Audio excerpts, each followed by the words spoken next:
Old friends are like old memories. They always remind you of your past, and we are reminding ourselves of the past episodes from this week of Good Company for the Best of Good Company with me, Hollie Taylor.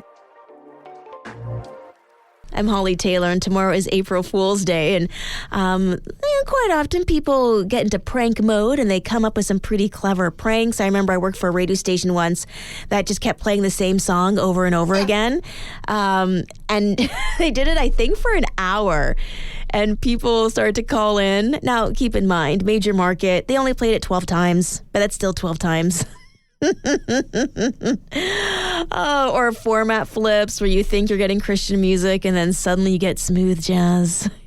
Yeah, sometimes we like to have fun. Producer Mike, you seem like you might have been a prankster growing up. Okay, so this one is when I was a kid, grade school age, right? I'd take chalk and put it inside the chalk eraser. Okay. So when the teacher goes to clear the chalkboard, it just makes more chalk mess.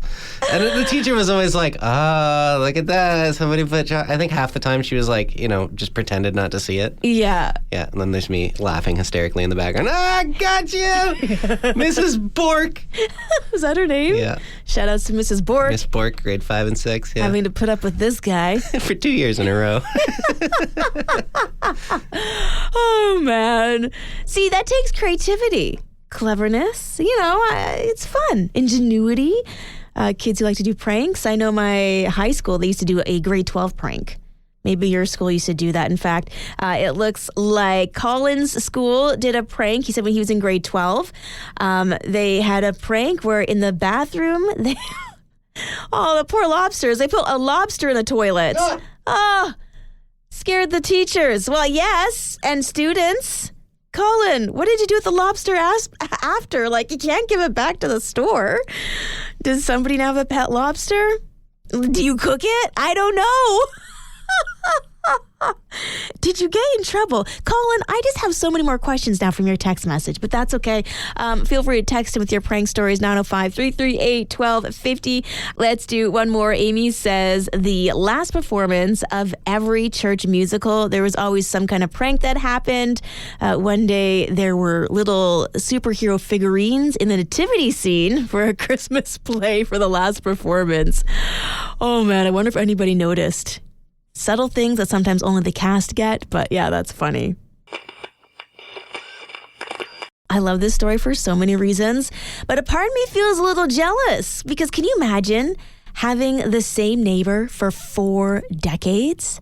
I mean, think of the friendship that you would have. And that's exactly what these two longtime neighbors are doing. They're celebrating a joint 101st birthday as they were born on the same day back in 1924.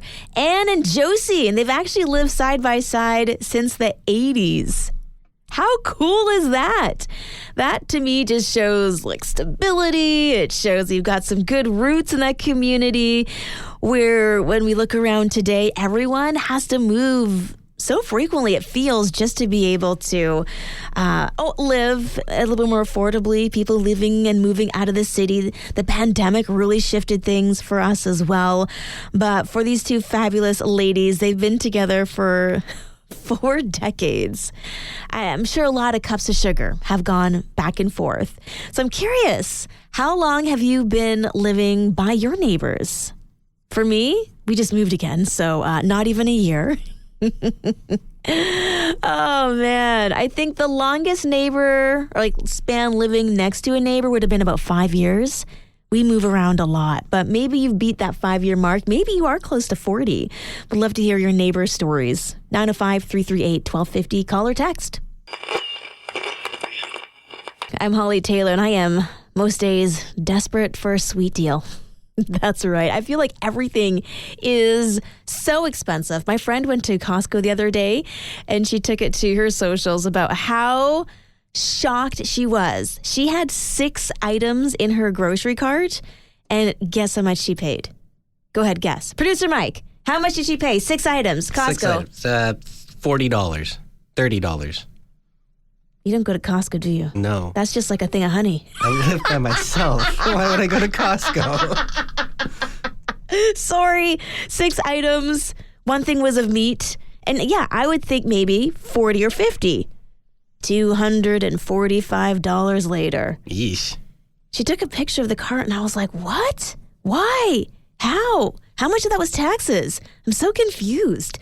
We used to buy cereal on a pretty regular basis. And between, honestly, the poor nutritional value and the increasing prices of cereal, like, why am I paying $6 for a box of Cheerios? It's just not worth it anymore. So we want to talk about that. Things that are now just, it's shocking at the price that we are now paying. Things have just gotten too expensive. 905-338-1250. What's the item that shocked you recently? I'm Hollie Taylor. We're talking about some of those items that have just gotten too expensive. Like, there's some things that you'll just go ahead and buy because it's something that you need. But there's other things that'll either just cut out or switch up just to make it a little bit more affordable. So 905-338-1250. I was saying how my makeup remover, it was $9.99 literally 3 years ago. Like, that's not that long ago. Now it's $19.99. How does that go up $10? Now, that price, I could have got 2 for 1. Producer Mike, what have you noticed that was a little shocking? I don't know when I noticed it. It certainly wasn't recently, but the price of soup, like just a regular, your standard size can of tomato soup, used to be like 49 cents. I used to work as a cashier in high school. Yeah. It was okay. That was like 15, 16 years ago, but still, like, it's $1.79 now for that same small can of tomato soup. Yeah. So, and that's a staple in people's fridge, and I know it's a staple for like the food banks. You just think about how that affects everything, and that's where my head went. Yeah. Yeah. Tuna as well. Yes. Yeah, those staples. Why have they gotten so expensive? I don't know, but my husband buys those in bulk because he likes to work out. Tuna's like what he has for breakfast. And now I'm like, your breakfast has just doubled. It's like $3, $4 a can now. Oh, goodness. Well, let's see some of the text messages. 905-338-1250. Holly, everything. Yeah, that's fair. That's very fair. Maybe the better question should have been what hasn't changed prices. Even when you go to like the dollar store, what's $1 now? It's more like, how many dollars am I giving you? Oh, dear. Again, feel free to text in something that was just surprisingly more expensive than you are just willing to pay. It used to be staple, not anymore. I'm Hollie Taylor, and a lot of online sites specifically to parenting are just giving parents tips to getting closer to our children. And some of the things that we can do actually are just changing up certain routines. So they are saying 6 things can help you connect better to your kids. So in this case, also to your grandkids. Becoming a fan. Grandparents are the best fans, but sometimes as parents, you feel too busy. You got lots going on, but it means essentially if they're loving a certain video game, figure out about the video game. Engage in a conversation about that, and it will help create something that's common between the two of you, and you'll feel closer. Also, rephrasing questions. So instead of just being vague, and I've actually tested this out with my kids, and it's actually worked really well. So instead of saying, how was school today?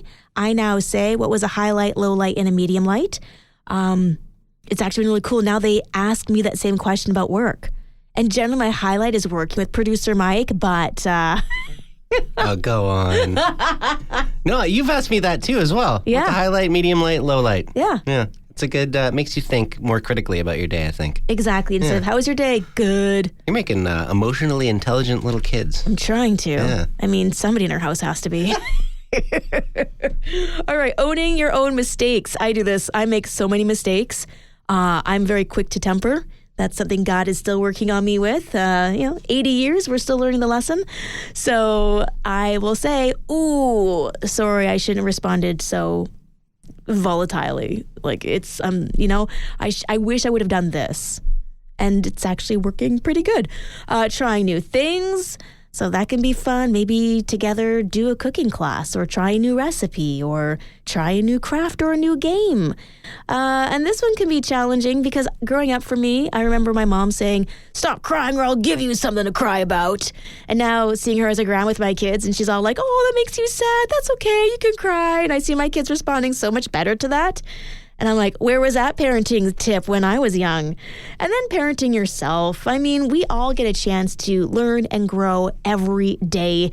We don't have all the answers. With each stage of life, we learn new things. And so just allowing space and grace, empathy, compassion to ourselves as well. So some of the tips in getting closer to the little ones in our lives, what would you add to that? Feel free to text in at 905-338-1250. Are we getting ruder? Yes or no? It's Hollie Taylor here for Good Company. And as I'm talking about it, I can see the wheels turning in producer Mike's head. What are your thoughts? I think it's just our perspective has changed. Okay. So, remember in the pandemic, in the beginning of it, and it was a lot of, we're all in this together. Yeah. It felt like a big kumbaya moment where, we're all holding hands across the earth. And, yes. And we all have to stay home and do our part. And I think that made us feel like things were more polite. Yeah. Now things are back to normal, and it's just back to that old way of ignoring people and staying in your own social bubble, not physical bubble. Got you. Yeah. Oh, that's an interesting perspective. Huh. Well, what do you think? 905-338-1250. You can text, you can call. I feel like people are less engaged, not so much ruder, just more disconnected, and which maybe that's why there's so many people who are feeling lonely. We've been through a lot in the past 4 or 5 years. So what do you think? Text message from Tiffany. She says, I just think people are more sad. People don't seem as happy. I don't know if that's necessarily rude.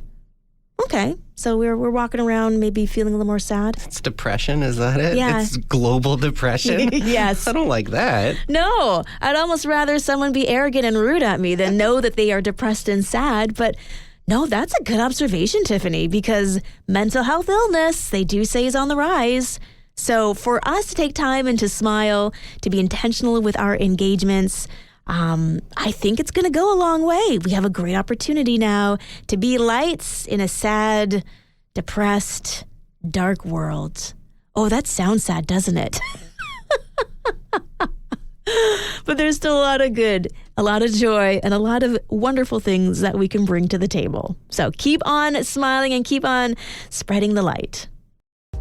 Well, that's a wrap. Those are our favorite memories from this past week. Join me for more Good Company live every weekday from 4:30 till 6 p.m. here on Joy Radio. Oh, and don't forget, you can also catch up by subscribing to our Joy Radio podcast. If you'd like to join in on the conversation, text 905-338-1250. Thanks for listening. We'll see you on Monday.